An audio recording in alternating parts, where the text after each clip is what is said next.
edition of the Good Morning Show right here on this fabulous Tuesday. We weren't on the air on Monday, and for a very good reason, because we were honoring the official holiday of Reverend Dr. Martin Luther King Jr. He did so much. A lot of his legacy continues because of fights that he led and fights that he joined and coalitions that he built. And yes, he shook the trees and made some folks angry along the way until they could see a better way, a better day for them and for us and others. There were a host of Martin Luther King activities and events from the end of last week and on through the weekend and yesterday. And I took part in some of those activities and did some reading, some King reading, and that was great. I hope that you enjoyed your long weekend. For those of you all who are still working, and hopefully you had Monday off and had a nice 3-day weekend that you could enjoy with family and friends, and perhaps you did whatever you do as a part of Martin Luther King Jr., whether that is community service, faith institution service, or attending an activity or event, or maybe perhaps leading one. I'd love to hear from you about what you did and why it's important to continue to observe Martin Luther King Jr.'s birthday, particularly in the context of what's going on in this world. Oh, my goodness. Because just last year, of course, President Donald Trump removed King Day as one of the days that the national parks would be free. None available on King Day and none available on Juneteenth. And he happened to change it to June 14th, which is his birthday. Not exactly honoring King, seems to be honoring a man who would be king. I'm happy to be with you this morning. The Lord woke me up, put my feet on the floor, and saw to it that I got to this radio station, and I hope you're alive and well. Rise and shine. Let's get up. God has blessed us with another day. Let's see what we can do with it. Man, we got a good show ahead for you today. Of course, we had the horrible situation that happened at Dookie Chase when we were off the air at the end of the week. And then the developments continued over the next few days, and there were additional developments yesterday. So we'll talk about that a bit. And we also had a lot of cars in Bywater neighborhood burned. And I mean, so many in such a short perimeter that it makes it pretty clear that somebody intentionally did this. So we're going to talk about that a bit too. We also will hear from Jefferson Parish Sheriff Joe Lopinto. He's going to come in and talk with us about their new drone program and what they're trying to do with sending drones in the sky and check on situations. Is this preventative or is this investigative? What is it? Who are they looking for?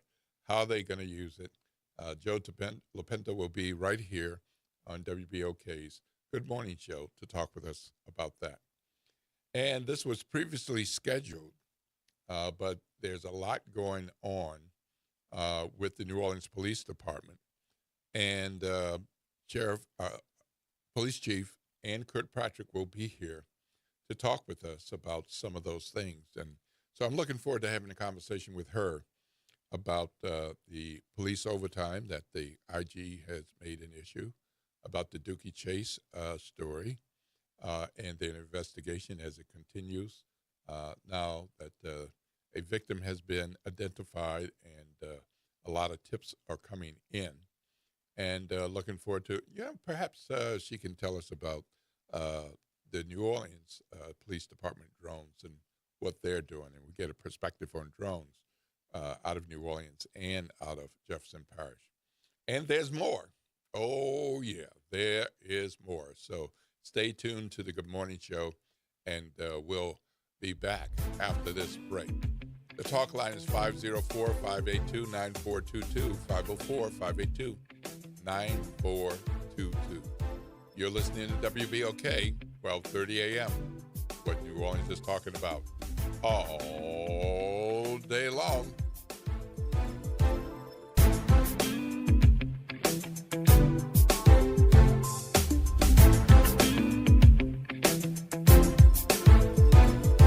This is your news update for WBOK from WDSU. For all your news and weather, watch WDSU News, New Orleans' leader in live, local, late-breaking news. Today at noon and 4 p.m. Good morning and happy Tuesday. I'm Morgan Lentis with WDSU News, and here's a look at today's headlines.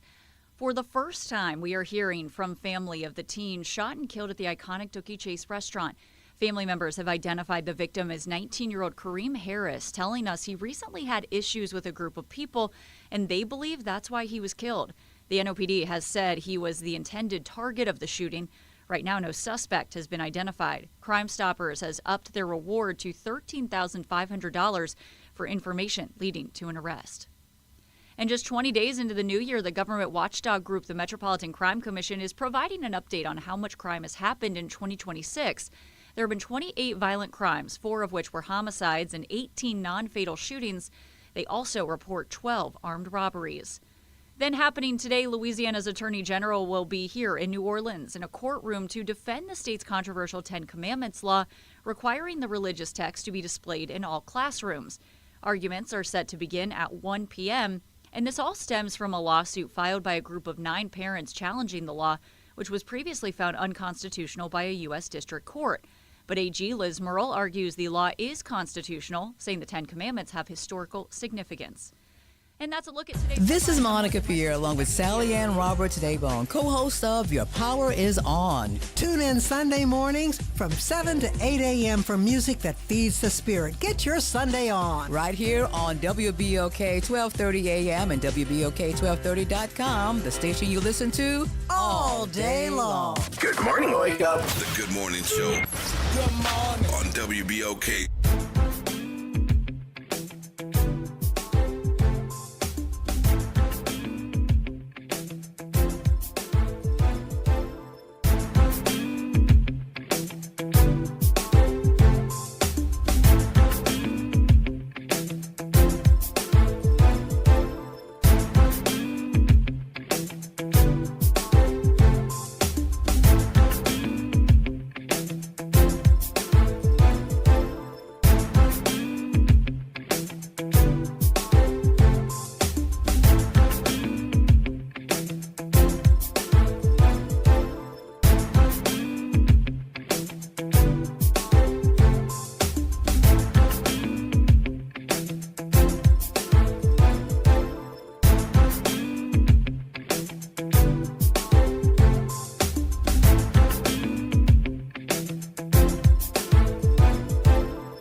and it's a Tuesday, and it's not a holiday. So you know what that means. The kiddos are on their way to school. The babies, the kids, they are on their way to school. Please make sure you are driving safely. And in those school zone areas, the speed limit is 20 miles per hour. Not 26 and not 31, not even 22. Drive safely around the schools. The kids are carrying their knapsack, their backpacks, their books, their lunch, or whatever they're carrying. And probably the older ones are carrying a phone. So they might not be paying attention to you. So you please pay attention to them.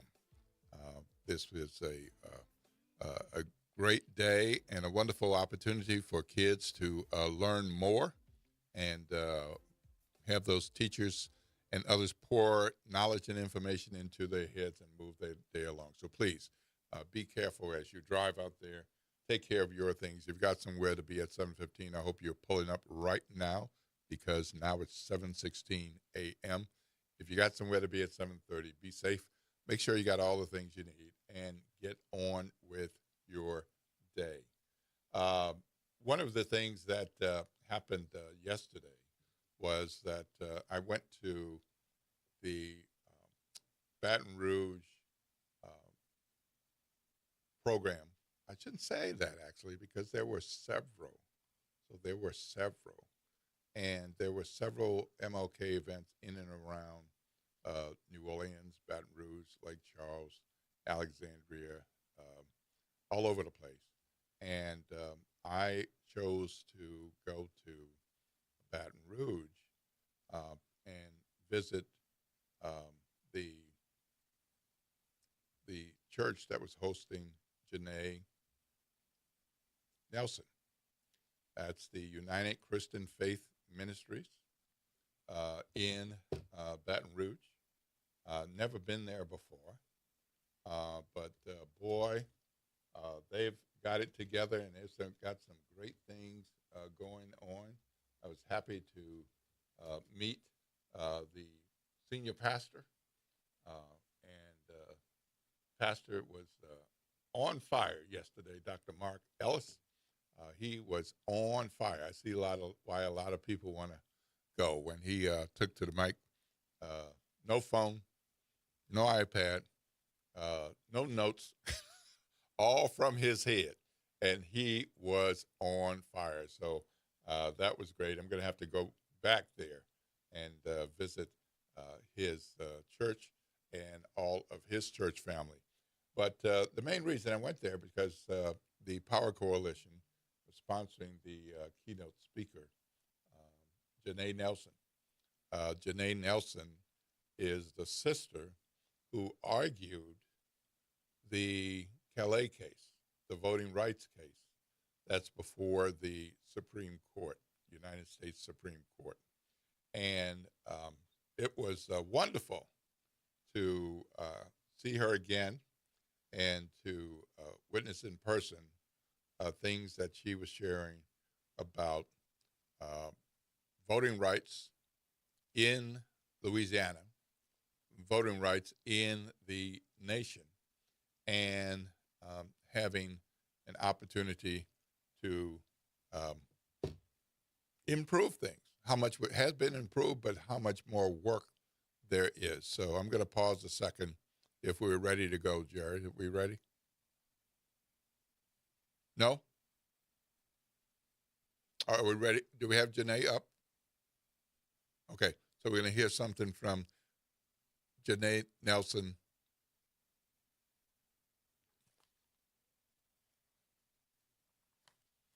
Okay, I think we're going to hear something from Janae Nelson, who heads the Legal Defense Fund. She's the sister who argued the Calais case in October before the U.S. Supreme Court. And if you didn't listen to it, I urge you to go back and find it online. It is online because there's no video in the Supreme Court, but there is audio in the Supreme Court. and it was just fantastic. On fire in a diplomatic but straightforward, here are the facts way. And it was just incredible, rather remarkable. And I am grateful that I was there for that. So I urge you to listen to that. It was a wonderful opportunity to hear from Janae Nelson. And hope that we can have something from her at some point. If not today, then tomorrow. There was some news out of the program yesterday, and I want to make sure that you know about it here at WBOK. I'm going to see if I can hear for myself because there is going to be a legislative effort in the state of Louisiana to enact a Voting Rights Act. So we have the 1965 Voting Rights Act that's being attacked across the country, and we have a new Justice Department that is not really upholding the law, but the Voting Rights Act is still the law. It is still the law, and it is to be enacted, and while it's enacted, it'd be followed. But this would be a more specific Voting Rights Act specific to the state of Louisiana. So that will be coming up. Janae Nelson said the Legal Defense Fund will be pursuing this possibility of a Voting Rights Act, a Louisiana-specific Voting Rights Act. And she said, of course, this was hosted by the Power Coalition. She'll be working with the Power Coalition and others, including State Senator Royce Duplessis, who is going to be working to move this through the legislature. Yes, that's a challenge, a big challenge, a huge challenge, and it's going to be monumental if this can happen. All right, we're going to go to the phone line. Good morning, OT. Good morning. Good morning. Welcome to the Good Morning Show. Yeah, good morning, Will. I was looking forward to being in studio with you, man, but I'm on kid drop-off. Hey, gotta do it, man. Duty, but hey, yeah, definitely wanted to call in for a while to make sure you're dealing with topics like this. So, yeah, I mean, voting rights as well as a lot of constitutional rights are not only under attack, there's a serious effort to go through the court system, the legislatures, and the court system to roll back many of the gains, whether it's criminal justice reform, civil rights, housing, participation, economic participation. So, to me, these efforts to get out in front of it, well, it's kind of hard to get out in front of it because you're behind the efforts already. So what makes these efforts work? So talking about who's having forums, who's getting people together is one thing, but if you don't have the people participating so that you could show that those numbers in the elections matter, then your opponents are not, your opponents are going to continue to take advantage of the court system and legislative bodies to roll a whole lot of that stuff back. Yeah, and that's one of the things that Janae Nelson was talking about yesterday, that these things are tough. And we got to this point because of fights and being persistent. But you can't stop. We have not overcome. There is no total freedom. You can't stop. But there was an effort for participation, okay? So when you look at the fact that there are a couple of groups, African Americans really, they're participating less, all right? So there's an effort amongst other communities to step up their voting, right? To step up voter registration, set up their voter education and participate.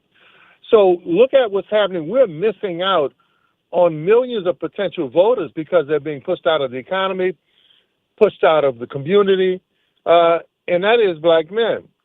And so that's a statistical fact. So we have these constituencies that are out there that if we could just begin to educate and develop relationships with them and encourage them to participate, that's millions more people throughout this country that can help be on the front line of this fight.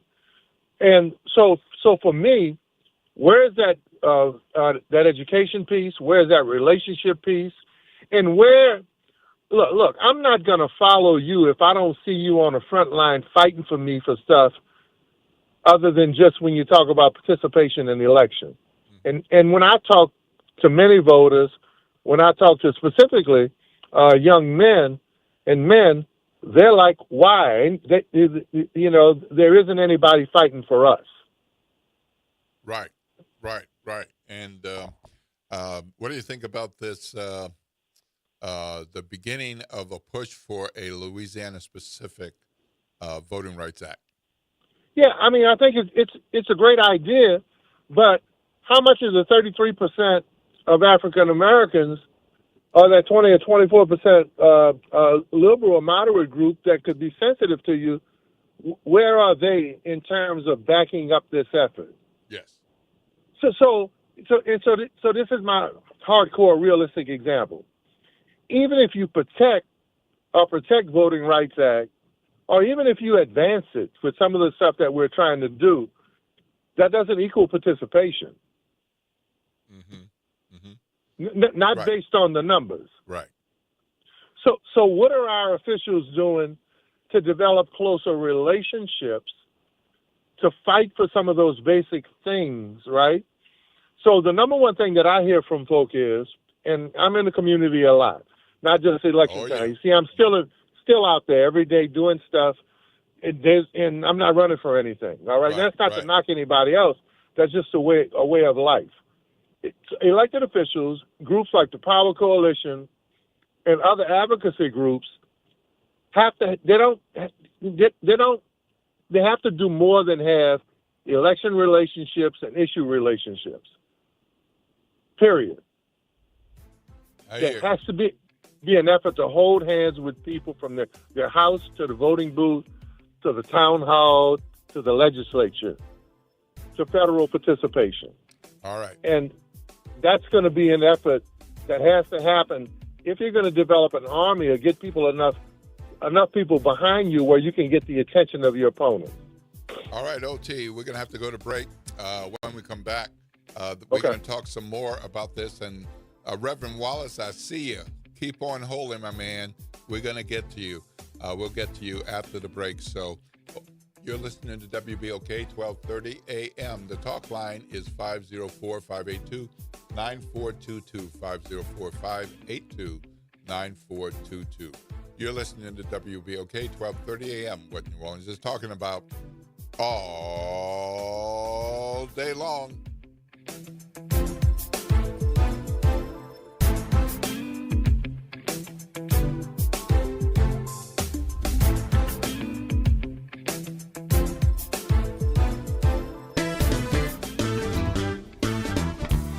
I'm Leo Jackson, host of Sunday Gospel here every Sunday morning, 5 a.m. to 7 p.m. and 12 o'clock till 2 p.m. You don't want to miss this move of God. It happens only on WBOK. You listen to all day long. Tired of the impersonal, one-size-fit-all style of banking? You deserve a bank that delivers exceptional service and personalized attention to your needs. That's the Home Bank Standard. Since 1908, Home Bank has been a trusted financial partner for businesses and families because we go the extra mile to help you reach your goals. See for yourself why Home Bank is good for business, good for life. Stop by any New Orleans area location or find out more at home24bank.com. Home Bank, member FDIC. New Orleans, the city of festivals and second chances. This is Mr. Rocky of Faithers in Jesus the Christ, inviting everyone to come to the table of grace. No matter where you are or what you're dealing with, guilt, bad habits, mistakes, or heavy hearts, Jesus still calls us his friend, and his grace is waiting for us. Tune in to WBOK, 1230 a.m., or watch live on Facebook or Instagram. We'll reflect on his work on the cross, his resurrection, his ascension, and the hope of his return for we who that believe and have received him by faith. So join us at the table of grace, where mercy is fresh, forgiveness is real, and grace is served for people like you and me. Let's kick this year off right. WBOK invites you to the Fresh Start Mixer, Vision and Venture, part of a Seat at the Table series for 2026. January 15th at Nostalgia, 320 South Broad Street. Come create your own vision board, set your goals, sharpen your ideas, and connect with people who are actually building towards their future. Kick your year off right with a seat at the table. January 15th at Nostalgia, 320 South Broad Street from 5:30 p.m. till 9 p.m. Follow WBOK Media on Instagram. Ask for details in the DMs. Meet Leanna, a part-time chef and full-time mom. In the past, Leanna didn't have health insurance because she didn't think she could afford it. What she didn't realize is she qualified for Medicaid. She loves the coverage and peace of mind that comes with high-quality care. The kind of care you get with Healthy Blue. This is Medicaid, and it's for more people than you think. Maybe even you. To see if you qualify, go to myhealthybluela.com. My wife was frying okra. She's from Mississippi, so that's her favorite thing to do. She left the burner on high, and it didn't take long to ignite. So I ran to the stove, grabbed the pot, and that's when I got burned from a grease fire. And yes, the pain was, it was bad. Oh, Blue Cross treated me great with the recovery process. On the financial side, it would be expensive without Blue Cross. And that's what I was worrying about because I was out of work for 3 months. I'm Chad. I'm from Baton Rouge, and I had Blue Cross for 10 years. I don't eat fried okra. That's the funniest story. Louisiana Blue. The right card, the right care.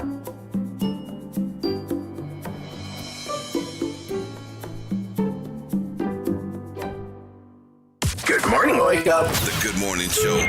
Good morning. On WBOK.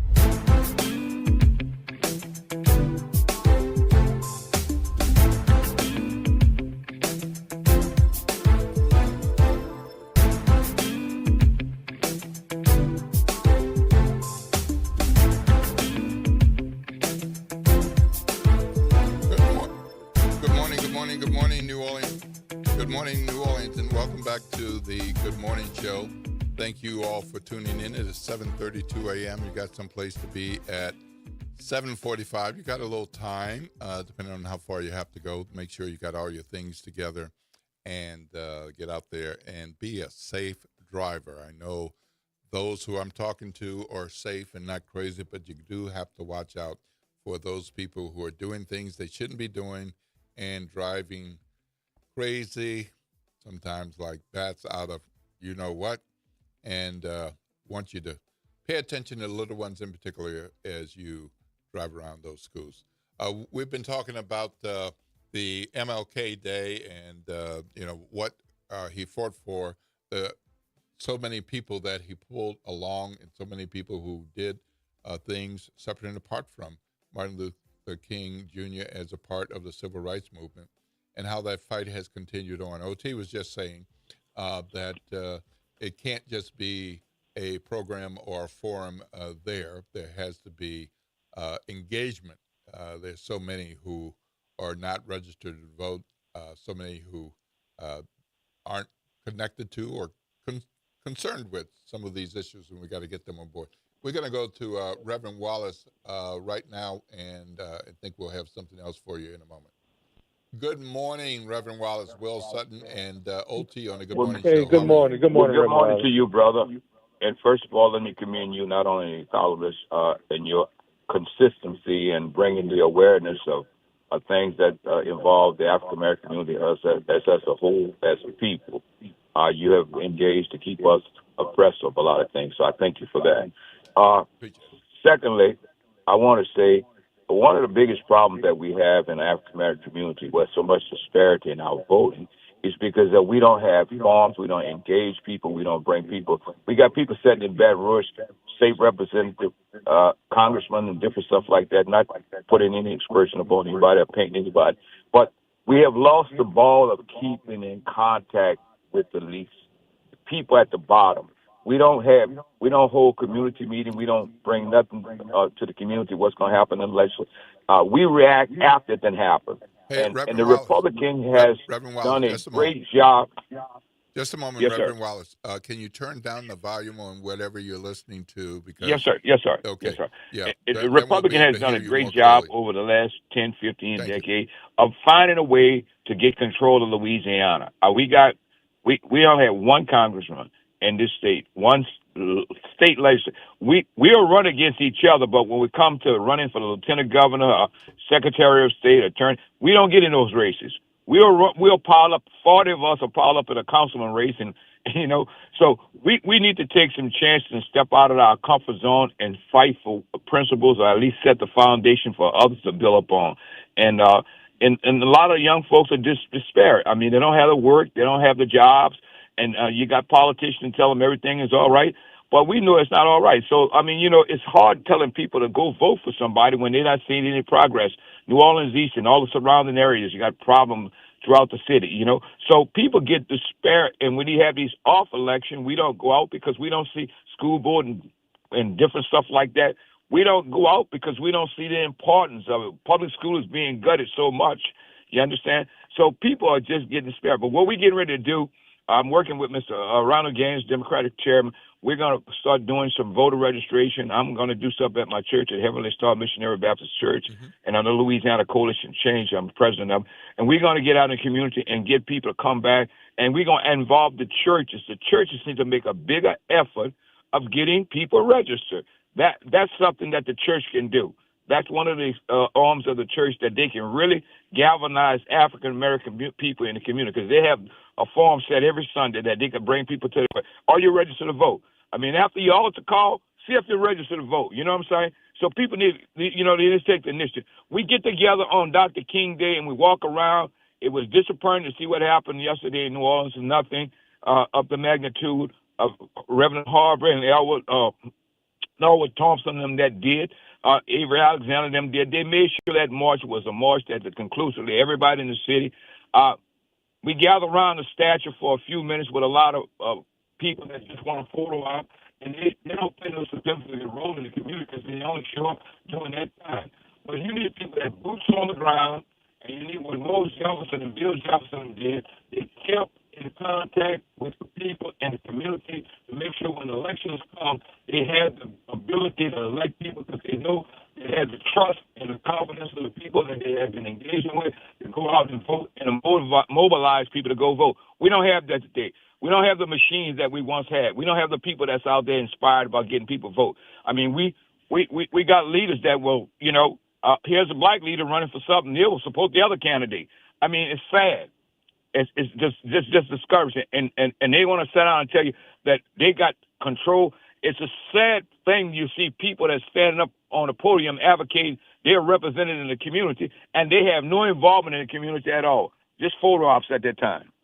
Okay, Reverend Wallace, I appreciate your fire and your interest and focus. Glad to hear you're going to be doing some of that work.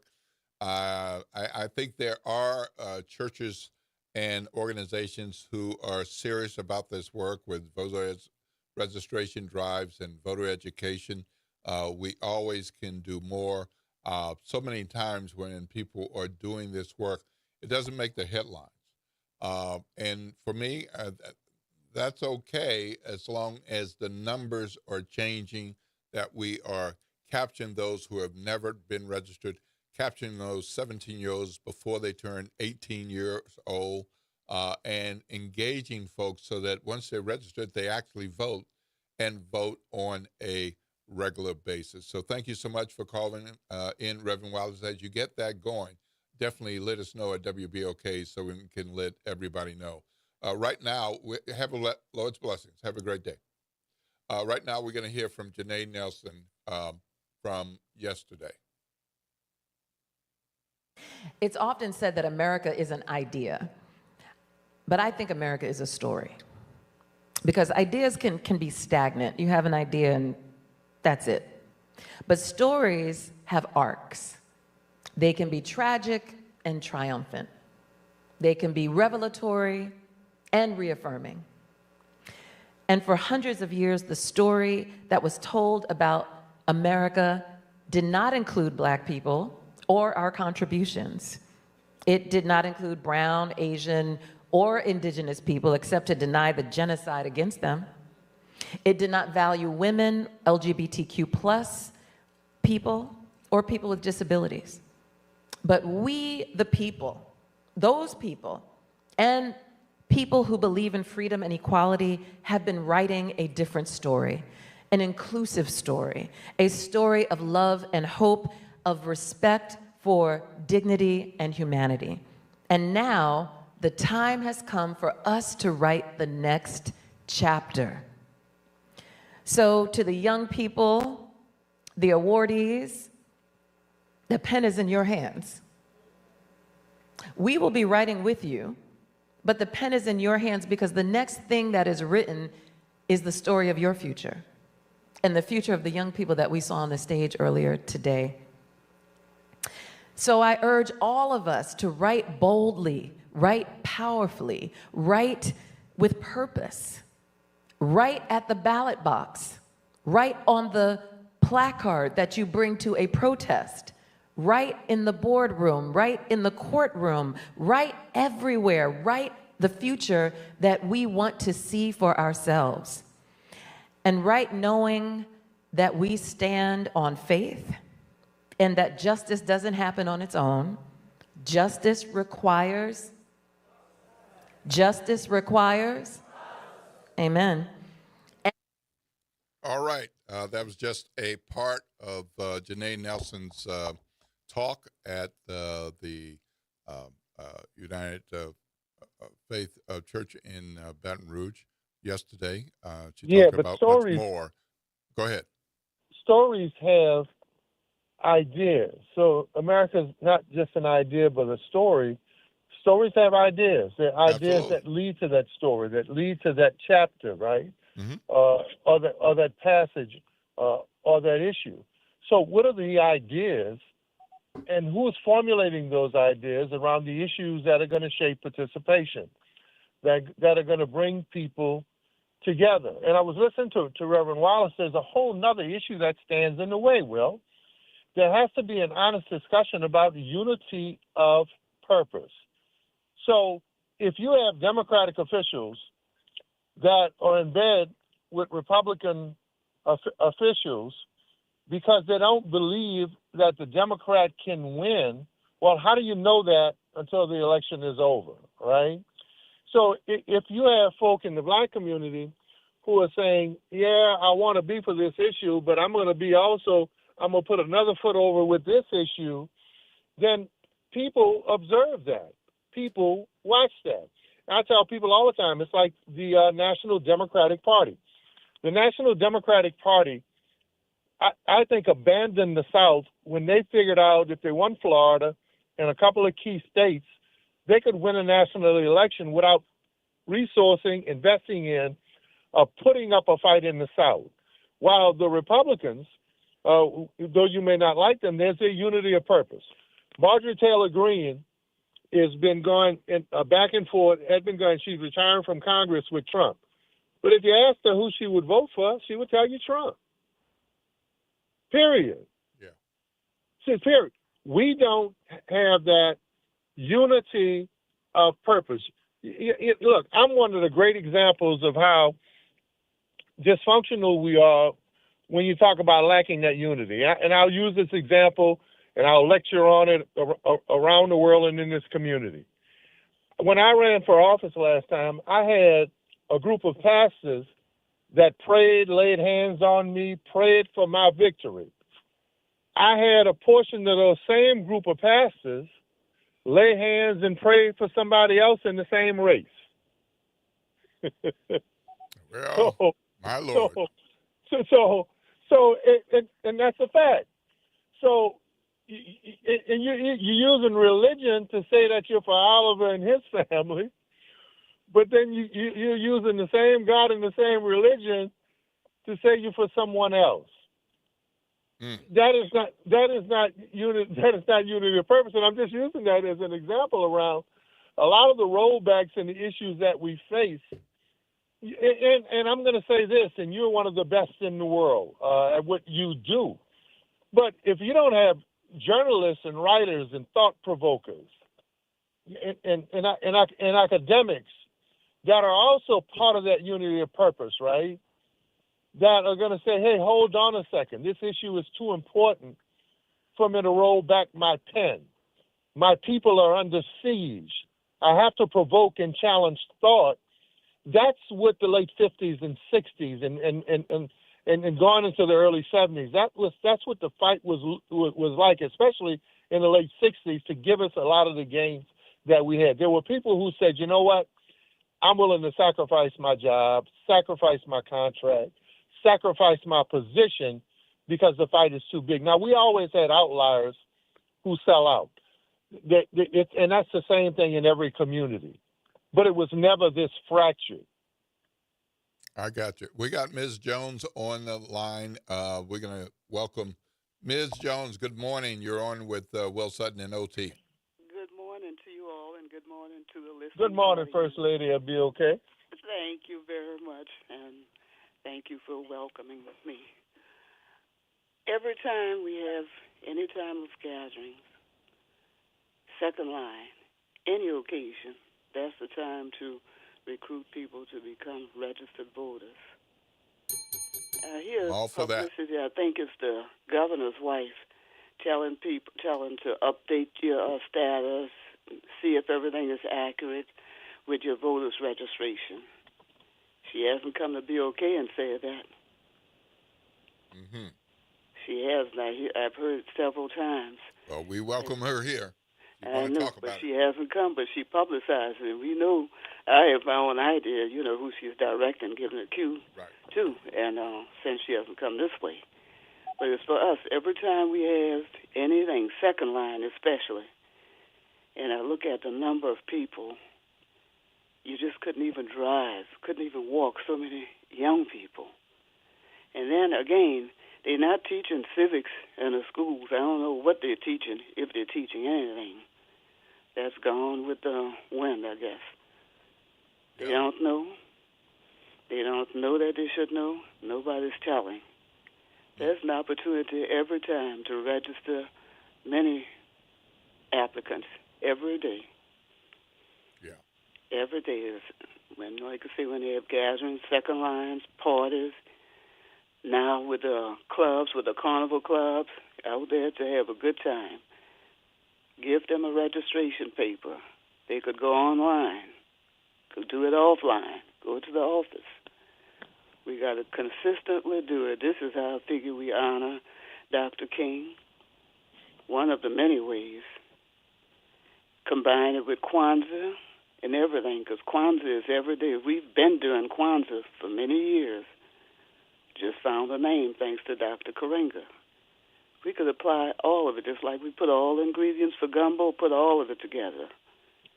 Taking better care of your health and education. Okay, they want to take out the books and everything online. They're going to cut that line. You won't have anything. So keep your books. Share with others. Form your library. Because after a while, you might not be able to have access to it. How about that? Yeah, but Miss Jones, first of all, thank you for that, right? And we appreciate you so much. Black History now is not a passion anymore. It's an event, right?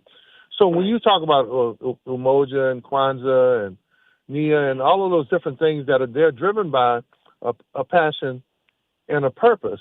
So for much of our population now, Martin Luther King Day is a day off. So if you take a look at how the crowds are so much smaller for people who participate, and Will, I was out there, right? I went to a few different events. They don't match the crowds of the 60s and the 70s, 80s, 90s, or just a few years ago. And so we won't talk about whose fault that is because it's a combination of things. So we have a whole group in our own community. You can't blame anybody from the outside who that when you talk about Black History moments and notable times in history and those fights and those issues that we're dealing with, hey man, there isn't any cause or passion around that. It's more celebratory than anything. Exactly. That's what it's come to, because this is a city. Our city is a city of celebration, and they don't know to distinguish, what is and what isn't. So the question has to be, I think, from Will put out, how do we rekindle that passion to make? Oh yeah, we're going to do a voter education meeting. We're going to do a voters' rights seminar. Okay. So you're just educating me on what was and what is. What's the action that happens around that? We don't have that. Have those voters' applications ready to hand them out to them. Whatever is legal to do. That's the solution. Give it to them on spot. Let it be as though you're drinking a bottle of water every day. Every time there's a big group. I hear you, Ms. Jones. I'm all second for line. if there's a second line. We've gotten that all out of there's a second line, let's get some people registered to vote. The way some of it is, that's because they don't know. Yep. And we have people here to tell, and some people older don't want to say a word about it. That's in the past. The past is the present, and now and probably the future, as long as we're breathing. Yep. I get it. So look, I'm going to play one more thing from Janae Nelson yesterday, and see if we can. It went away. So don't worry about that. But we're going to go ahead and take a break, and we'll get Reverend Calhoun on the line next. Ms. Jones, thank you for calling in and providing some context and challenging us to get people registered to vote. And this is for everybody, not just BOK. I mean, everybody, just the neighborhoods. Get to be more neighborly. Unity of because purpose. They're not going to get it in the schools. Absolutely. And, unity of purpose. Yep, that's correct. That's why I keep the voter portal on my phone. So if somebody tells me they're not registered, I was like, let's do it now. Okay, we're going to take a break, folks. The talk line is 504-582-9422. Don't forget, we're going to be hearing from New Orleans Chief of Police Ann Kirkpatrick in just a little bit. And we'll also be hearing from Jefferson Parish Sheriff Joe Lopinto. So we'll certainly talk about the Dookie Chase situation and police overtime. And we're going to be talking about drones as well. Stay tuned right here to WBOK 1230 AM, what New Orleans is talking about all day long.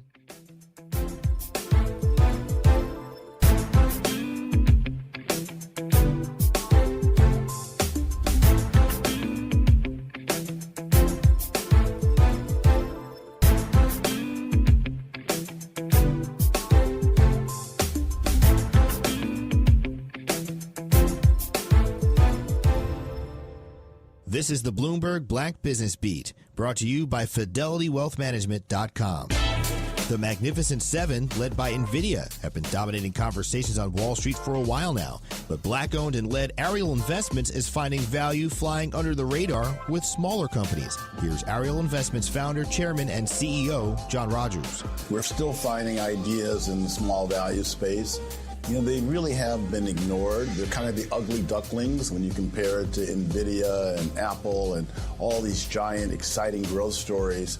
The little mundane businesses that we've invested in for 42 years just seem particularly orphaned these days. So we're seeing great ideas and excited to be doing the research and think there's real opportunity for small value. Ariel Investments, John Rogers speaking to Bloomberg there.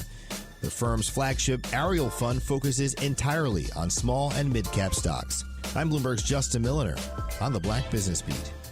Are you tired of high cable TV rates? Sign up for Dish today and get a $500 bonus offer while supplies last. Plus, lock in your price for 2 years guaranteed. Call All American Dish, your Dish authorized retailer now. 800-296-1251. 800-296-1251. That's 800-296-1251. Offers require credit qualification, 24-month commitment, early termination fee, and e-auto pay. Restrictions apply. Call for details. If Ernest Hemingway was alive today, would he say this to you? Shakespeare, Mark Twain, Edgar Allan Poe, all great writers. And after reading your book, I simply must add you to the list. Wait, you don't have a book yet. So make a free call to Page Publishing. Turn your book idea into publishing gold. 800-215-6818. 800-215-6818. That's 800-215-6818. To a darkened, sinful world comes redemption. Oh, what a gift of salvation. When Jesus returns, will he find faithers on earth? For the answer to this mind-boggling question, tune into FIJTC, Faithers in the Jesus Christ, every Sunday morning at 8:30 a.m. on WBOK. Follow us on Facebook at FIJTC Write-Ups and on Instagram at FIJTC 420s. Hi, I'm Imani Godin, founder of Godance. Godance is a nonprofit interdisciplinary dance organization rooted in New Orleans, providing access to dance education and sustainable, wellness-centered art practices. Right now, you can be a part of this work by participating in our Key to Your Heart house raffle. Our programs are open, inclusive, and community-centered, supporting artists, students, and creatives at every stage. Your involvement helps expand access, education, and opportunity for artists of all ages. To learn more and get involved, visit Gaudance, GAUDANSE.org. This is The Law in Your Legacy. I'm attorney Pete Hamilton. I'm attorney Ryan Hamilton. Comparing the cost of will, successions, and trusts. A will might only be a few $100s, but your family could end up paying more in legal fees. Trust costs more upfront, which saves time, stress, and potentially thousands. Think of it as paying a little now to avoid a big bill later. Smart planning means big savings for your family. This is not legal advice. That's just a tip brought to you by Liberty Bank and Trust. For more information, go to libertybank.net or contact us at 504-915-5016. A careless driver can change your life in an instant. Do you know what to do or who to call? If you've been injured in a motor vehicle accident and do not have an attorney, call Auto Accident Help Desk for a free consultation. We can answer all of your questions and estimate the potential value of your case. Call Auto Accident Help Desk and connect with an expert personal injury attorney. Call 800-269-4524. 800-269-4524. Don't worry how to handle your medical bills, lost wages, and pain. We will get you the money you deserve. They got me way more than the insurance company offered. The consultation is free, and you do not pay any legal fees unless we win or settle your case. Make the smart call. If you've been injured in an auto accident, call Auto Accident Help Desk for a free legal consultation. Call 800-269-4524. 800-269-4524. 800-269-4524. Good morning, wake up. The Good Morning Show. Good morning. On WBOK.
Good morning, New Orleans, and welcome back to the Good Morning Show right here on WBOK, 1230 a.m.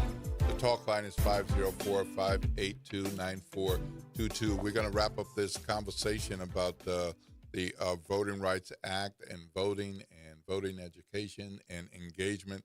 But before we get to Reverend Calhoun, and Reverend Calhoun will have just a minute or so, but I want to make sure I get you on. I want to play this for you from Janae Nelson, again, the leader of the Legal Defense Fund, who argued the Calais case before the Supreme Court in October. And she is urging us to be engaged with some of the types of voters and non-registered people that Ms. Jones and OT were talking about, and then something new. I know everyone who's eligible in this room must be registered to vote. So I'm not talking to you. I'm telling you to go and reach beyond your nearest circles, to go into communities, to get what we call low propensity voters and sign them up and help them get to the polls, because our futures are on the line. It also means making concrete demands of our leaders, whether you voted for them or not. This is still your democracy. They still represent you. Demand that Congress pass the John R. Lewis Voting Rights Advancement Act. Demand it. Whether passage is viable in this moment is of no matter, because building the momentum and creating a climate of possibility begins with a demand. And I'm delighted to say that Senator Roy Duplessis, who could not be with us here today, just committed to introducing the Louisiana Voting Rights Act. And it's going to take all of us to make sure that that act gets passed. It will not be easy, and many have said that a Voting Rights Act can never be passed in a southern state. And I want all of us in this room to prove them wrong. We can get it done. We can get it done. And that is All right, folks, you heard it from Janae Nelson. We've got a push for the Louisiana Voting Rights Act coming up. Reverend Calhoun, you're on the line with Will Sutton and OT, and we got to make it quick.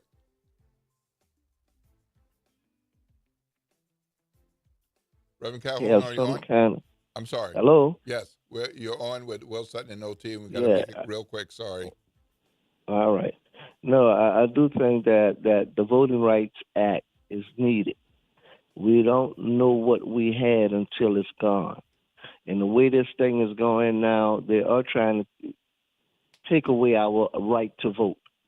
And I don't think people understand just how serious this thing is. If you lose your voice into what's going on, or having a voice in the political structure of what's around you, there's a young man running for the U.S. Senate named Jamie Davis. When they showed Trump's choice last night on his choice for the U.S. Senate, you know who picture they didn't show? Of the 7 and 8 people they did show? It says to us that we have no more. They are coming to take away your rights. But my comment this morning is that at some point, Oliver, I agree, we need unity of purpose. We need to sit down and understand exactly what's being taken away from us. We need to sit down and understand exactly how to fight for the right to vote all over again. We are the only people that are indigenous of this country right now, was brought here from somewhere else and actually born here, but we have every 25 years or so, they have to vote on to see if we can vote again. That should not ever be. All right, but again, I'm in favor that we need to have a real sit-down talk about how to move forward. Wonderful. Well, thank you, Reverend Calhoun. We've got to go to a break, and when we come back, we're going to hear from our New Orleans Police Chief, Ann Kirkpatrick, and she's going to talk about a number of things that I know of interest to you. Of course, the Dookie Chase shooting and murder. She'll give us an update as much as she can without harming the investigation, of course. And what's all this talk about police overtime? And does the New Orleans Police Department have drones? How about that? So she's right here live in the studio. After the break, we'll welcome Chief Kirkpatrick to WBOK's Morning Show. This is WBOK 1230 AM, what New Orleans is talking about all day long.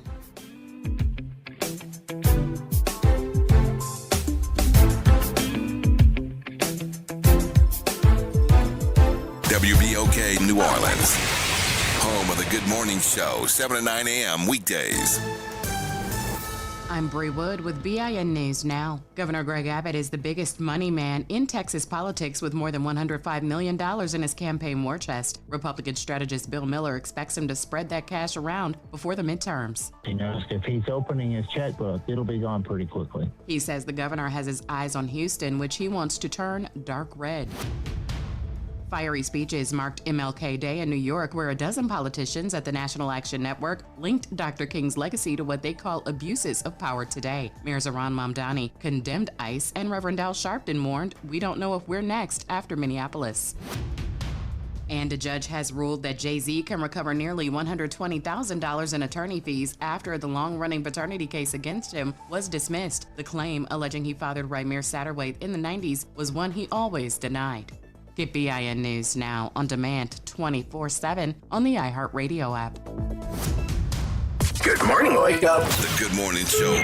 Good morning. On WBOK.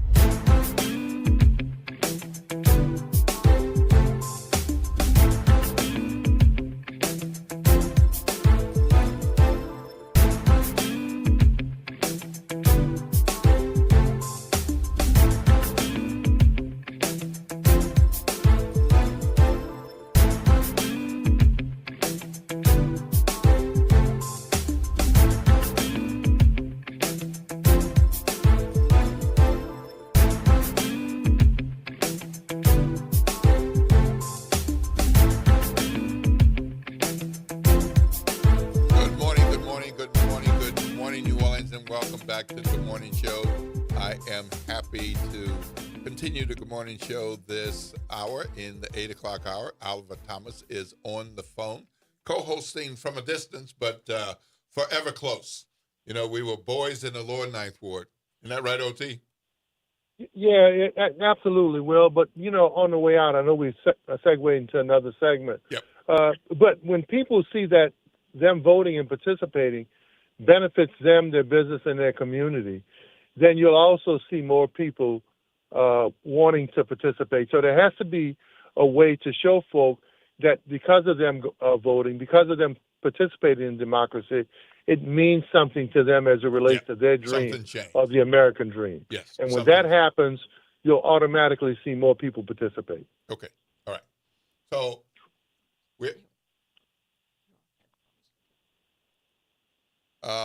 we are welcoming Chief Kirkpatrick here. And, Good morning. Good morning. Good morning. Chief. Good morning. Good morning. Chief, Good welcome morning. back. Thank you. I love coming each and every month. Well, we love when you're here, and anytime you're here, there's always good information and news to share, because it's not all good news. No. Sometimes in performing the role of public safety, protecting and serving, part of the job is preventative and working with partners and working with your team to keep us as safe as possible. I like to remind people that there's no day of the year in New Orleans that all of the violent crime happens. That's correct.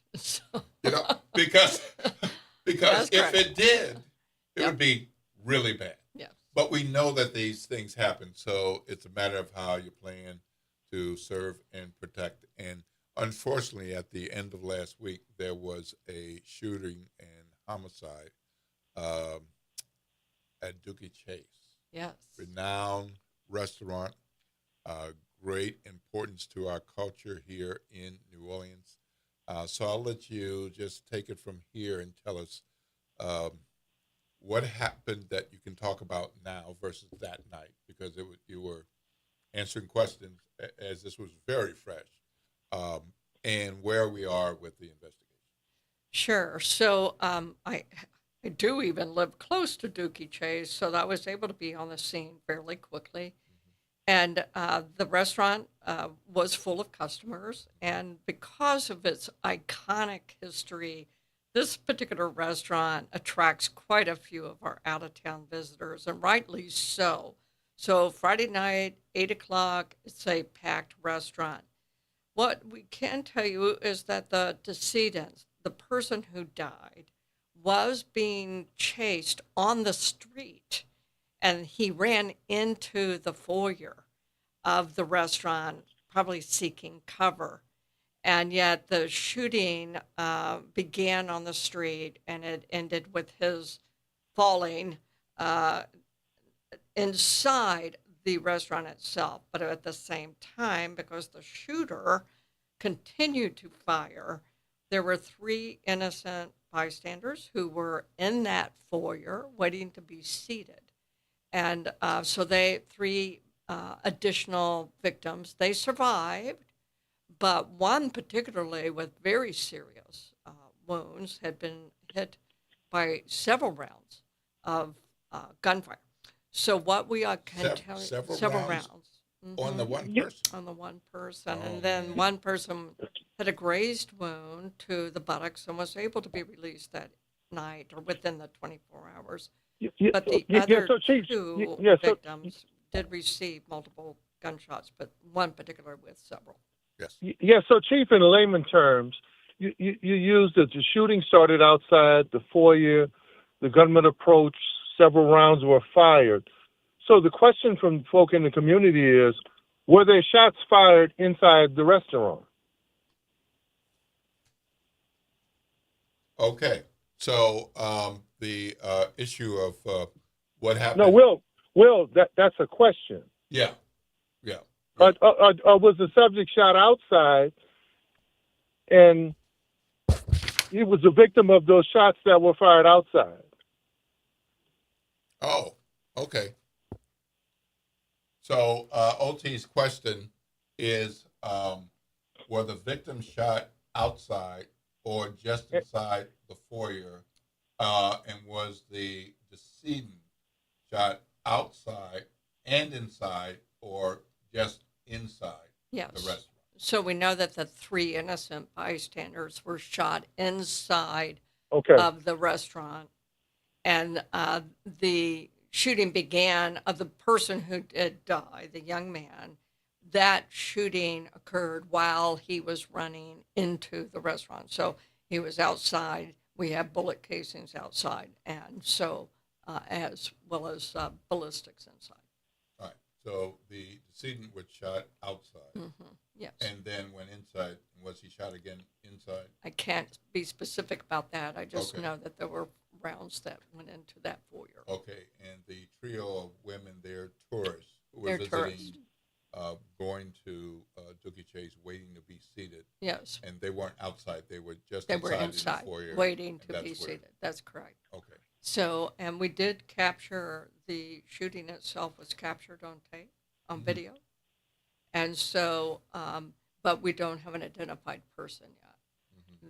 We are looking for information, and as we always do, and thanks to Crime Stoppers, my goodness, they've raised the reward to about $13,500. Yeah, that I saw that yesterday, and that was really good. You want to believe that people will be helpful anyway, but financial rewards certainly help a great deal. And going up from 5,000 to more than 13,000 now should be quite helpful. But you get tips from people who they're not calling to help because of the money. They just want to help the investigation. And through Crime Stoppers, we say it, but it is always important to say it. You can't say it too much, but we're not interested in your name.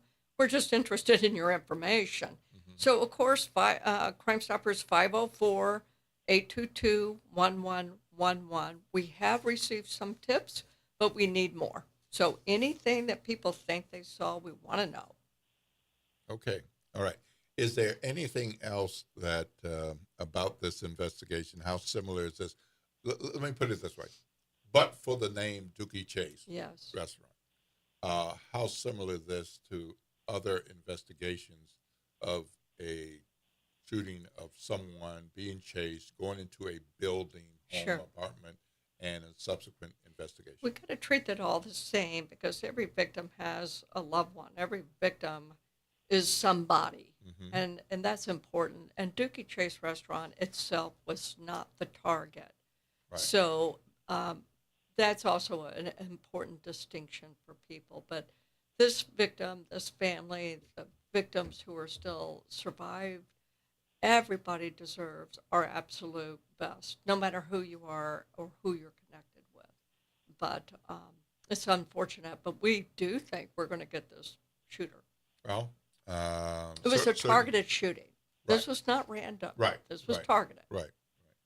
And at this point, do you have any indication that there was more than one shooter involved, or a shooter and accomplices, or We as know a there part were- of the chase or something? Yeah, we do know there was one shooter, but that doesn't mean there aren't affiliations. But we know we have one shooter. Okay. And the one victim who had multiple rounds, Yeah.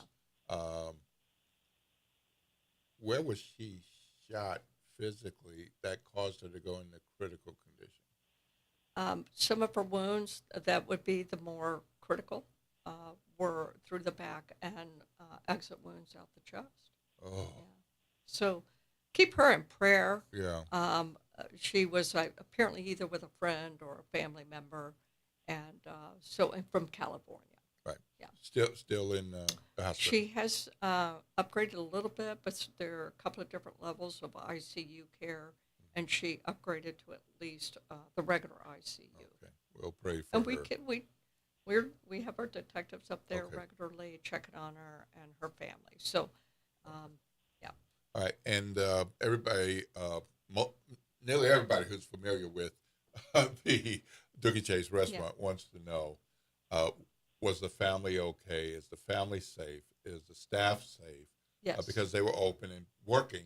Sure. Were they all okay, or were they affected in any Traumatized, way? obviously, the trauma associated to such a close connection to violence. Everyone was okay in that way. And we look forward to people coming back, have a meal, enjoy Dookie Chase for who they are. This is an unfortunate connection, but Dookie Chase itself was not the target. Okay. Do you know whether they'll be reopening today or this week? Or? They, I know we're closed yesterday, obviously, for Right. Remembrance and MLK, considering it's so iconic for the MLK, Martin Luther King Jr. himself. And so I don't know, but I would assume that they will try to get back as soon as possible. And people go and patronize them. That's going to be important, too, to show that support to this family, to this community. Go patronize them. Yeah. And this was a random thing. They are not 85 years. They have not had events of anything like this nature because people have always respected Dookie Chase, as I've learned about our culture and our history, and people have reverence for Dookie Chase. Absolutely. Okay. And did the young man, the decedent, have any connection to Dookie Chase at My any point? understanding was that he may have even worked there at one time. Yeah. Okay. All right. Now, police overtime. Yeah. It's always an issue because having a police department in a urban area like New Orleans, you're almost always going to have overtime, and some of this you can plan for. There, of course, is the whole budget situation about who budgeted where and all. But more recently, the Inspector General issued a report about overtime and perhaps the overtime not being accounted for in the best ways. Can you give us your perspective on the IG's report and where we stand with overtime for 2026 with the new budget? Sure. So I respect the OIG himself, his team. I respect his reports. I thought that it was not necessarily framed in a manner that I'd like to have people fully understand. It was framed in a manner, in a way, as though the NOPD and our use of overtime is what put the city into financial crisis. And my counter to that is I own the $50 million. You're correct. I own the $50 million. Won't counter that at all. but the city is 220 million in crisis. You cannot. What happened to the other 170 million? Certainly, NOPD didn't cause that crisis. So let's back up and explain, how did we get to the 50 million? Well, we have vacancies of 300 officers. And again, we have to use overtime to fill the needs associated with the operations of the police department. And so that's where the money that, excuse me, would have been set aside for salaries for 300 officers. So to use a round figure, it cost about $100,000 per officer. And that includes benefits and all of that. So let's use $100,000. If you have 300 vacancies, that's $30 million, right? So 30 million of that is easily associated with just filling the vacancy of the calls for service. We still have to have officers respond to that.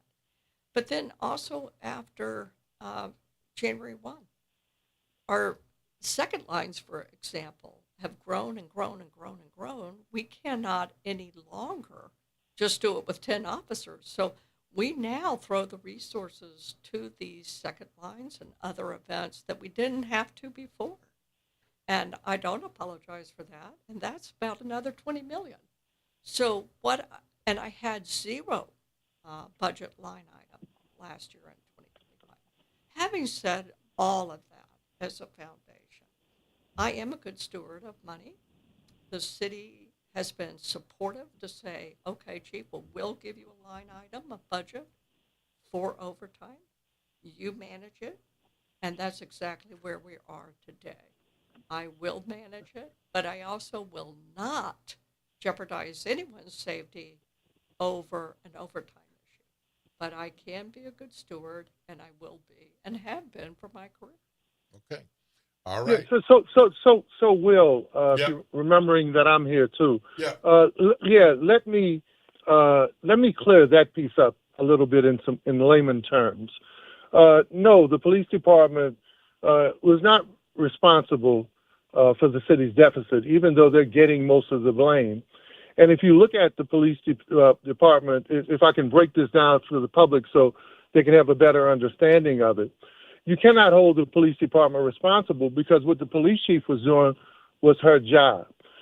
We have never recovered from those 330 officers we lost during the Landrieu administration. So overtime has been a tool, especially to make up for those labor shortages for quite some time. There are budget analysts within the department, within the city, and then there's a CAO. And then there's the council responsibility with the language that's used in the charter that says continuous oversight and accountability.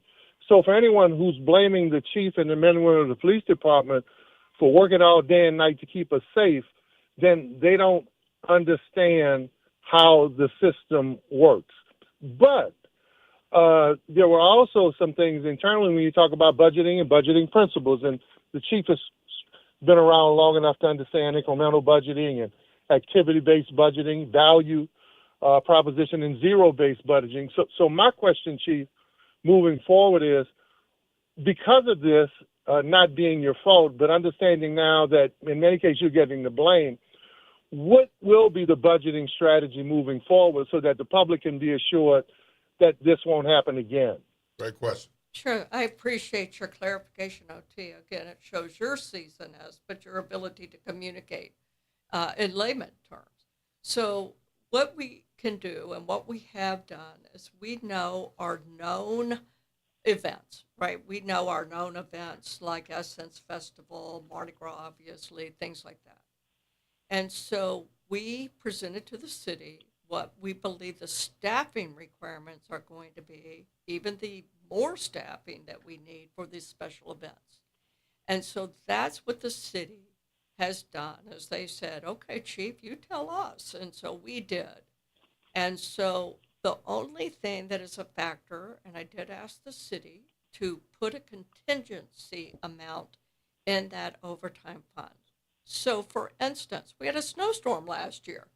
We didn't plan on a snowstorm, but we had a snowstorm. So when that type of event occurs, then you have to have the contingency plan. So that's what we are doing. Also, we've safeguarded some overtime systems in the police department to mitigate abusers, those who would abuse overtime. So now we are requiring officers, when they work an overtime detail, they have to come in and literally punch a clock with biometrics. So that cuts down on those who might want to take advantage or abuse. And so we are still having to deal with some people who are abusers, but that's not reflective of the culture of the department. But I will deal with those who abuse. And so these are the things, an accountability, a stewardship, and just working with the city to say this is what we believe the real needs are. Okay. Well, thank you very much. Before we wrap up, can you tell us about OT in the building? Well, the kids are dropped off, and our police chief is much too fantastic and important for me just to hear her voice. Okay. All right. Good to see I you, want OT. to look at her law enforcement face. Okay. Good to see OT. It's All good right. to see you. Okay. All right. You got your headphones right there, if you choose to use them. So before we let you go, we're going to have Jefferson Parish Sheriff. He's fabulous. I see him out there. In He's the fabulous. building. He's going to be talking about their new drone program Yes. that they Right. launched just a month ago.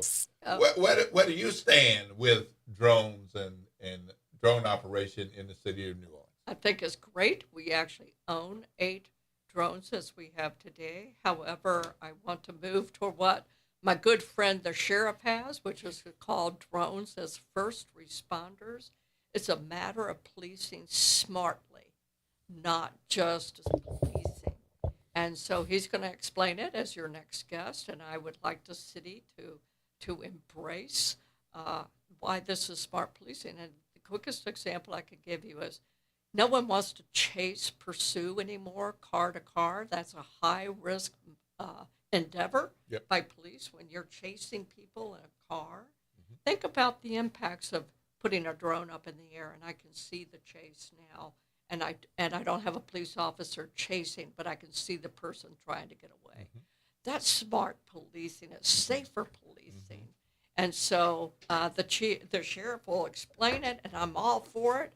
And I'm sure our city will embrace it as well. So you want some of our city council leaders to Yes, listen? I do. Well, I do. Look, before the chief goes, I want the public to be clear. The confidence that this NOPD administration has gotten us to the point where we're seeing some statistics and some data that we haven't seen since the middle 90s, of course, when we had 150, 60,000 more people. So don't lose faith in NOPD. And I like to hear the fact that maybe the city is going to use some activity-based budgeting, which is what they've always done. There are several things we'll talk about during the year that got us to this point. Right. None of it is the fault of the police department in terms of the overall effect on the budget, but there's some things that can be done better, and the men and women on NOPD are doing more with less than many departments around this country. Okay, we're going to go to break, and then when we come back, we're going to have Sheriff of Jefferson Parish, Joe Lopinto, and he'll talk more about drones and their new drone program and what they have and hope to have and how they're using it already. But thank you, Chief, for joining us. Love it. We're going to continue watching for developments on that Dookie Chase incident because it's hurt so many people. Yes. And because Dookie Chase means so much to so many. And of course, in this case, the victim is dead, and then we have visitors who were injured. Yeah, but the easiest thing to say, Will, is that that is no fault or no a badge of shame on the restaurant. It is not. That has to do with the people who are involved, and unfortunately, we'll pray for the innocent victims. But for anyone who would think that had anything to do with the restaurant, first of all, you don't know the people who own it, run it, and you don't know their history. This is an unfortunate incident that should not be labeled anywhere near the restaurant or even that community. I have to close by saying 100%, this family is one of the finest, kindest, generous family members of this community. Right. So not at all a stain on the Dookie Chase. Come out, support Dookie Chase, have a meal. All right, very good. All right, we've got a break. This is WBOK 1230 AM, what New Orleans is talking about. And we're gonna catch a drone to Jefferson Parish all day long.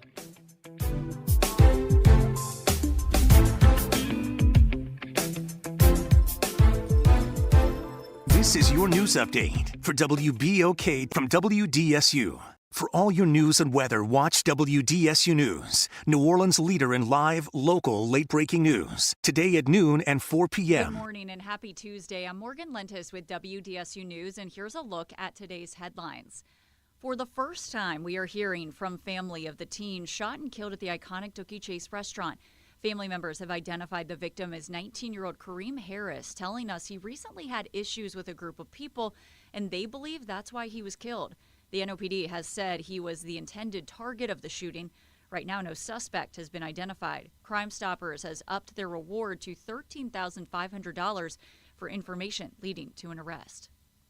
And just 20 days into the new year, the government watchdog group, the Metropolitan Crime Commission, is providing an update on how much crime has happened in 2026. There have been 28 violent crimes, 4 of which were homicides, and 18 non-fatal shootings. They also report 12 armed robberies. Then happening today, Louisiana's Attorney General will be here in New Orleans in a courtroom to defend the state's controversial Ten Commandments law, requiring the religious text to be displayed in all classrooms.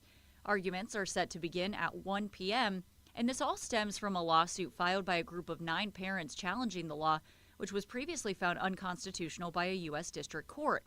But AG Liz Murrell argues the law is constitutional, saying the Ten Commandments have historical significance.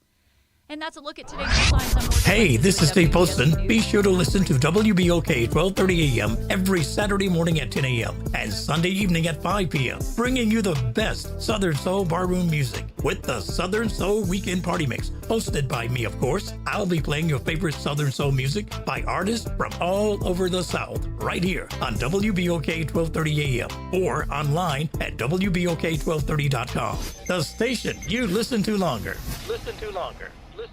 My name is Armand Gillespie. And this is Philip Thomas. And we are the Balled Online podcast, where we cover all the major sports topics. But today, we come to you all to talk about a more serious topic. Suicide prevention. A little less than a week ago, a young, talented football player named Marshawn Nealon took his life after scoring his first NFL touchdown. We stress the importance of life and how precious every person is. We on Balled Online Podcast hope, if you're ever going through anything, to please reach out to a loved one. And if you think you have no one to turn to, please call 988 Suicide and Crisis Lifeline. Remember, you are loved and cherished in every possible way. Peace and always love from us. And remember, ball don't lie. Peace. Tired of the impersonal, one-size-fits-all style of banking? You deserve a bank that delivers exceptional service and personalized attention to your needs.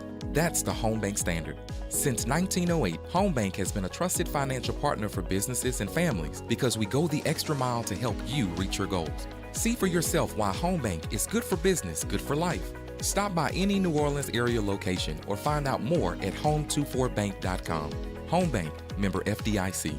The Historic New Orleans Collection presents a new exhibition open through June 7th, 2026, The Trail They Blazed. Built collaboratively with people who participated in the local civil rights movement, The Trail They Blazed presents stories of social and racial justice straight from the people who lived them. Listen to leaders tell their stories of resistance and persistence in their own voices, recorded by the Historic New Orleans Collection. Plan your visit to 520 Royal Street in the French Quarter and reserve your free tickets at hnoc.org today.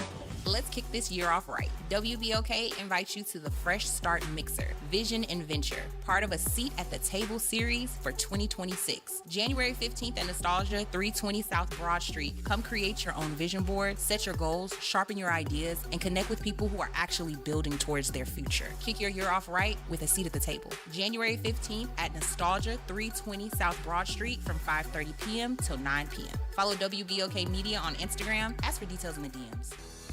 Meet Leanna, a part-time chef and full-time mom. In the past, Leanna didn't have health insurance because she didn't think she could afford it. What she didn't realize is she qualified for Medicaid. She loves the coverage and peace of mind that comes with high-quality care. The kind of care you get with Healthy Blue. This is Medicaid, and it's for more people than you think. Maybe even you. To see if you qualify, go to myhealthybluela.com. My wife was frying okra. She's from Mississippi, so that's her favorite thing to do. She left the burner on high, and it didn't take long to ignite. So I ran to the stove, grabbed the pot, and that's when I got burned from a grease fire. And yes, the pain was, it was bad. Oh, Blue Cross treated me great with the recovery process. On the financial side, it would be expensive without Blue Cross. And that's what I was worrying about because I was out of work for 3 months. I'm Chad. I'm from Baton Rouge, and I had Blue Cross for 10 years. I don't eat fried okra. That's the funniest story. Louisiana Blue. The right card, the right care.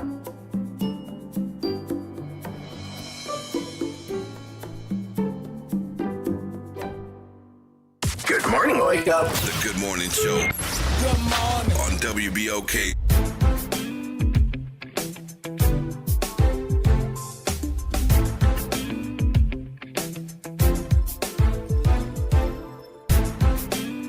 Good morning, good morning, good morning, good morning, New Orleans, and welcome back to the Good Morning Show. For those of you all who have been tuned in since the 7 o'clock hour or just in the last few minutes, we just wrapped up a good conversation with New Orleans Police Chief Ann Kirkpatrick, and we're going to jump into conversation with Jefferson Parish Sheriff Joe Lupinto, and we're going to focus this conversation on drones, Dave. Oh, man, He's been warning that for some time. He'll tell us about how far it goes back with thinking about it and signing a contract and getting them under the way, and what kind of success have they seen? I'm Will Sutton here with OT. OT, I in the house. Kids are dropped off, guys. Had daddy duty this morning. Lord. So did I. Well, I didn't have daddy duty because he's 31. But I got grandparent duty. Big day. All right. Good morning, Sheriff. How are you? Welcome to the Good Morning Show, and welcome back to WBOK. I'm doing great. Having a wonderful day. You know, had the holiday yesterday, went out to the parade in Jefferson Parish over on the West Bank, and brought the kids to school this morning likewise. And over here in studio, it works out great. Well, good. Wonderful. So drones have been around for a while. They have. There's the kitty drones that you pick up at your local store, and then there's more professional drones that hobbyists might use, and then there's more programmatic use of drones.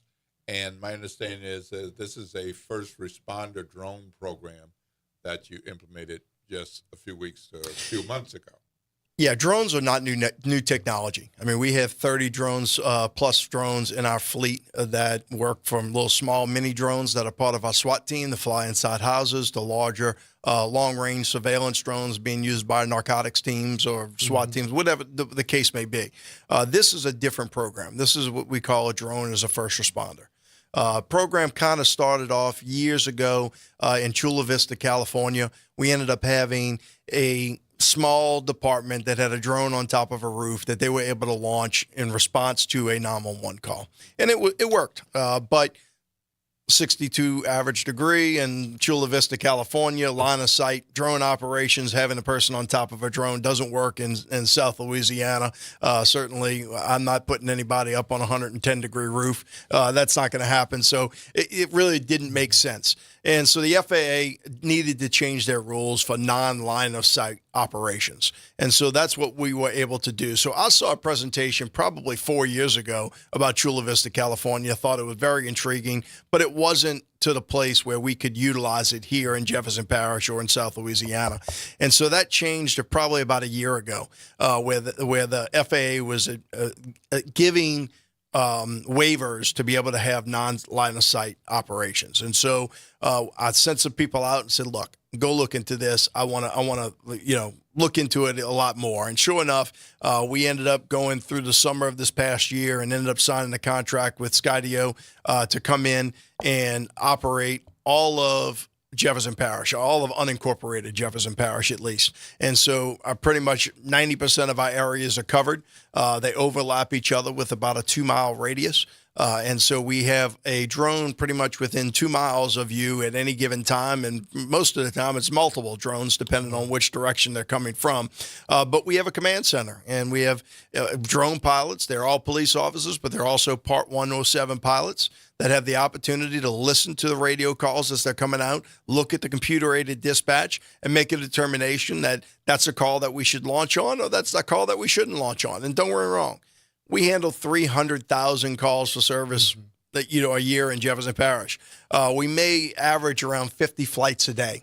It's not something that they're up all the time. Some drones don't get operated at all that day. May not have a call for service within that 2-mile area that's worthwhile that they need to fly on, but about an average of 50 flights a day. But what it gives is a very quick response time, not by an officer, but by a drone that gives that officer the ability to look at their computer, look at their phone, have situational awareness of somebody leaving the store, somebody, in a stolen vehicle, whatever the case may be, and they can set up the information to make sure it's a lot safer for them and take people into custody easier. Sheriff Lopinzo, first of all, thank you and congratulations on what you've done for quite some time. And many parts of Jefferson Parish have some of the lowest crime stats in the country when you talk about comparing them to other metro areas. So you guys have done a great job. Over the last decade or so, you and other police chiefs have participated in what we call 21st century policing, and how do you apply that today? Is this part of that effort? And if you could just give a look into, y'all are award-winning when you talk about your crime lab, state-of-the-art, new technology. Is this part of that 21st century effort? We're not RoboCop or Judge Dredd. We're getting close. Okay, yeah. We are. I mean, if you go back to me in 1997 as a rookie, we certainly didn't have the technology that we have today. I mean, the amount of information that we get off of cell phones and have the ability to utilize that technology. People are expecting that NCIS moment, when they're looking for a case. And a lot of times that doesn't exist. Remember, police are always reactionary. I don't know when the next crime is going to occur. I mean, let's face it. If New Orleans knew that the next murder was going to be at Dookie Chase, they'd have somebody there, right? I mean, we don't know. We're reactionary to it, and our job is to go after the fact and solve the crime. And what the drone does is it allows us just to have a lot quicker access. And I'll give you just a quick example of how this can work. We had a father and a son go to a park in Marrero the other day, park their vehicle, and get out and go to the park. 20 minutes later, they come back and a car stolen. So they call the police, and like you typically do, my 3rd district deputy is dispatched to go back to get his car. Well, the drone operators hear the call come out. They run the person's name. They get the vehicle description and the license plate. They put the license plate into the flock reader system, to see if did it go anywhere. And sure enough, it's across town already. It just got off at Terry Parkway, and it's in Terrytown, all the way from Marrero, right? They launch a drone in that area, start checking the back of the apartment complexes, and sure enough, there's the vehicle, 3 suspects inside the vehicle. The car hasn't even reported stolen. I don't even have a deputy to the individual yet. We have already located the vehicle and have a suspect. So sure enough, our deputies pull up on scene. 3 of them take off to running. They catch 2 within close proximity. A 3rd person thinks he gets away. He jumps a bunch of fences. He runs. He gets a quarter of a mile away. He hides in a fence line. No clue that a drone has been watching him the entire time. We don't have to rush over there. We put the other two in handcuffs, put them in the back of the car, and then coordinate with the deputies on the ground. I need 2 of y'all to go around the block, park in this parking lot. 2 of y'all from here. All right, you see that fence line? You see that palm tree? He's right under that palm tree. They walk in. Hey, man, come on out.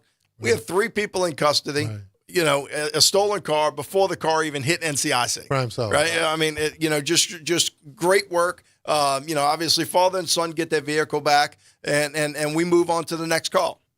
Wow. That's pretty remarkable. Yeah. Because, as a old police and crime reporter in Philadelphia and South Jersey, I remember how officers would coordinate, and it looks like they're having meetings on the street to say, this is happening. What piece of information do you have? Right. Nobody was in the sky. Right. And nobody was blocks and blocks away because it wasn't close enough to the crime scene.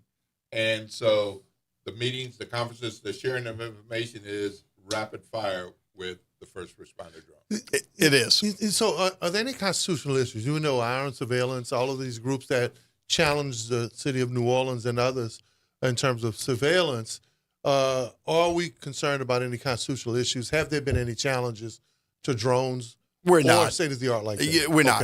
Okay. Drone has the right to be up there just like as a private drone or a public drone. But truth of the matter is a lot of it's manufactured chaos, to be honest with you. I mean, if you watch these drones work, it's not a scenario that they're, okay, we're looking at everybody's face. I mean, that's not the case. You throw on the thermal and you see a white yard and a completely black image. Right. That's not because they're black. It's just because the heat signature it doesn't make a difference, right? So it's got nothing of that. It's not a made to be a facial recognition camera where we're looking at people trying to surveil people.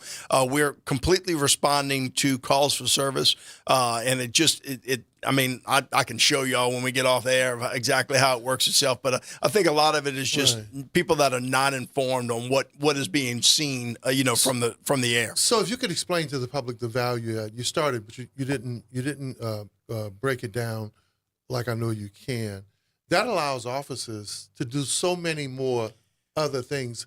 Let the public know what those things are. If you're not having officers out there chasing people or running all over the city, what does that allow your police? You think about the sheriff's department. So you think about it this way: we have 23 drones. That is 23 drones that are working all 4 shifts. You have an A shift and a B shift, a night watch and a day watch, right? So you've got 4 shifts that a typical 12-hour policeman would work. So 23 drones is 92 sets of eyes.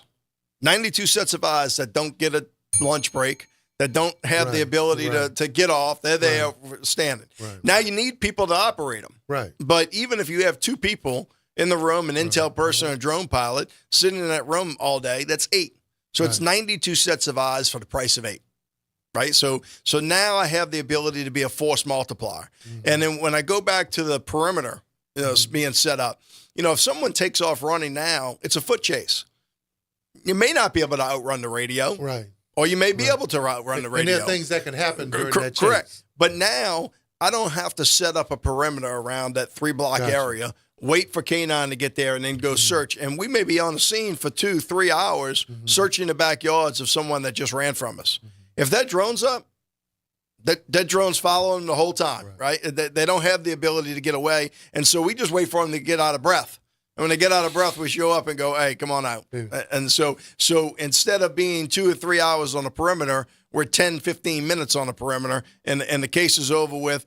That person's going to jail, and we're moving on to something bigger and better. So as drones become more and more popular and more people who are not law enforcement officers have them, and they're in some cases just playing around with them. In other cases, it's business, and they're recording video and taking pictures and that kind of thing. Have you had any run-ins with non-law enforcement drones in Jefferson Parish, and how do you handle if somebody's out there doing something and something happens over that way? How do you deal with these other people's drones? So we monitor that. So the part of the programming includes basically a radar detection type of issue. So we're monitoring all, obviously, helicopter traffic for the most part. Our drones stay between, right now under 200 feet, but there is a waiver to get them up to 400 feet. But most airline traffic is going to be above 500 feet and really 1,000. But we still monitor that anyway. Anything under 2,000 feet, I think, from a helicopter, a plane, or whatever the case may be, will actually give you a warning. Traffic in the area, and we have the ability to get out the way. Same with drones. So the radar system throughout Jefferson Parish has the ability to detect any type of other unmanned vehicle that's in the area. And so we put that up. We have different trailers that we'll put up at certain sites, like our Family Girl site, that we can put up and detect any drones in the area itself. It's not to the point where we have the ability to take them down, although the federal agencies have tried to make that the locals have the ability to take drones down in certain areas, right? I'm not taking down some kid's drone in their backyard, but if you fly into a critical area, we should be able to have the ability in the coming future. Congress just made some changes in order to be able to do that. Before it was the feds that just had the ability to, but they're always a lot further behind than the local agencies. But that being said, we're monitoring that. But look, the skies are big. It's not. We have multiple drones on scenes all the time. That's not a big deal for us to have another drone out there, operated by some kid that has no clue that a drone's being operated by us a half a mile away. It's not that big of an issue. Sheriff, walk us through policing. I already said earlier, you guys are kind of leading the way in this area, and as someone who knows, y'all are a lot more advanced than most other law enforcement agencies. What is... And you just heard Chief Kirkpatrick said, I want to grow up like that. That's right. What is policing and law enforcement? Give us a look for us novices and for us folk who are listening, especially watching this evolution. What does policing look like in the future? It's following up. And how do you follow up, right? I mean, again, we're reactionary, and we're reactionary in nature. But being able to respond quickly is an issue that I think NOPD, and I think the chief would tell you that, is something that y'all would love to be able to do and have a 5-minute response time. It's not the officer's fault that he's behind and shows up 5 hours later after a burglary, right? But he's now getting the blame for showing up 5 hours later, even though that call was on his plate 5 minutes ago. It just happened to be 5 hours later. So for us in Jefferson, we're lucky to have the personnel to be able to respond quickly to calls. Then it's being able to follow up with it. And that comes from the community. That's not a policing issue. The community's got to give us the tools, whether it's their Ring camera or their camera on their house or being an eyewitness or whatever the case may be, and saying, this is what I saw, or this is what my camera saw, and this is what you need to go follow up on, right? And then it's our job to go out there and issue the subpoenas or be able to get the video off of somebody's Ring camera and then start following up. Okay, can we identify somebody to make that happen? My job doesn't prevent crime. My job is to solve crime quickly to prevent the next crime from happening. So what does it do to the solve rate? We know the weaknesses in most urban law enforcement is that, especially in this area, for far too long, we trailed in national solve rates. How does technology help with that? And again, that's being able to get their cell phones quickly. I'll give you burglary real quick. Someone burglarizes this office tonight. Right. How many of your fingerprints or your guest's fingerprints are in this room? DNA. Just because we have a DNA or just because we have a fingerprint doesn't mean that we have a suspect. But if you don't run that fingerprint out and determine that it's somebody that was supposed to be in here or a potential suspect, how do you know? So let's say a suspect leaves their print in this room tonight. We're going to get that print. And 5 days from now, I'm going to have a match of whether it's somebody that's supposed to be in here or not. If that print is sent to state police and you don't get it to a year later, how many burglaries you think existed and happened over the last year where if I get that print in 5 days later, I can go make the arrest off of that suspect and prevent burglary number 2, 3, and 4 from ever happening? Well, that's the difference. It's like that gun when I was on the Citizen Academy years ago. And we went to their forensics and their crime lab. They identified a gun to 13 different shootings in the metropolitan area and a couple of murders in New Orleans.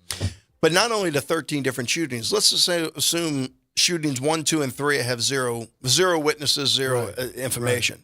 But number 4, I have a white vehicle. Bingo. We use that to get back to 1, 2, and 3. All right. Well, we're going to be going to break.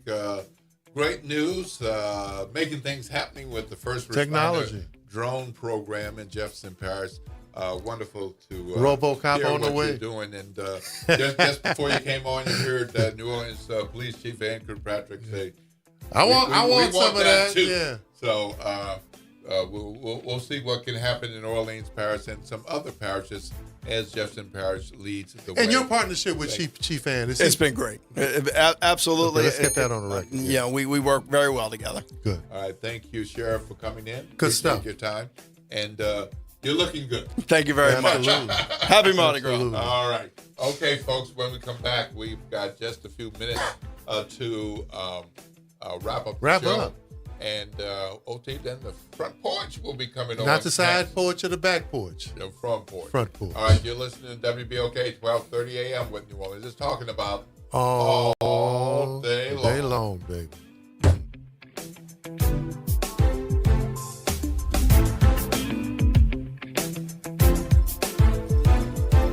Attention, WBOK listeners.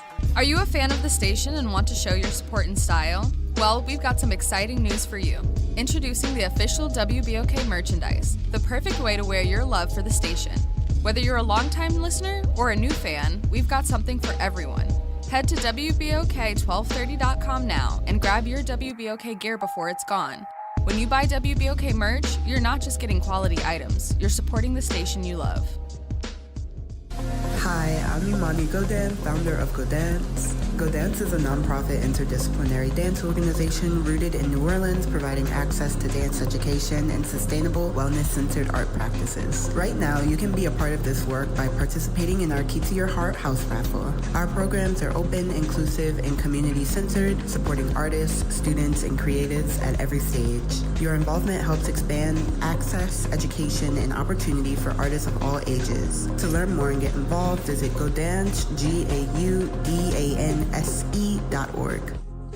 This is The Law in Your Legacy. I'm attorney Pete Hamilton. I'm attorney Ryan Hamilton. Comparing the cost of wills, successions, and trusts. A will might only be a few $100s, but your family could end up paying more in legal fees. Trust costs more upfront, but saves time, stress, and potentially thousands. Think of it as paying a little now to avoid a big bill later. Smart planning means big savings for your family. This is not legal advice. That's just a tip brought to you by Liberty Bank and Trust. For more information, go to libertybank.net or contact us at 504-915-5016. Interest rates and inflation are out of control. Is your credit card debt also out of control? It's time to resolve your debt and take back control for a lot less than what you owe. If you have $10,000 or more in credit card debt, then you need to call us right now. Debt Fix Pros can significantly reduce the amount you owe, and you could be debt-free faster than you think. I knew we had to do something. Our debt was growing. It was getting out of control, and we just didn't know what to do. We saw an ad for Debt Fix Pros. We called, and they showed us how fast they could get us out of debt. It really was amazing, and now we're back in control. Call now, and we'll show you how easy it is to fix your debt. The call and consultation are free. Call Debt Fix Pros right now at 800-311-5977. That's 800-311-5977. 800-311-5977.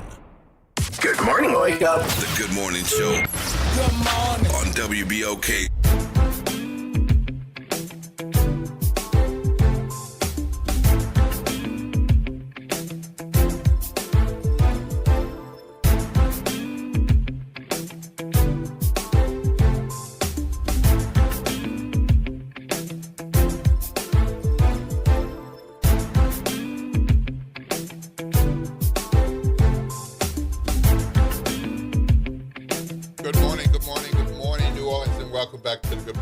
Right here on WBOK.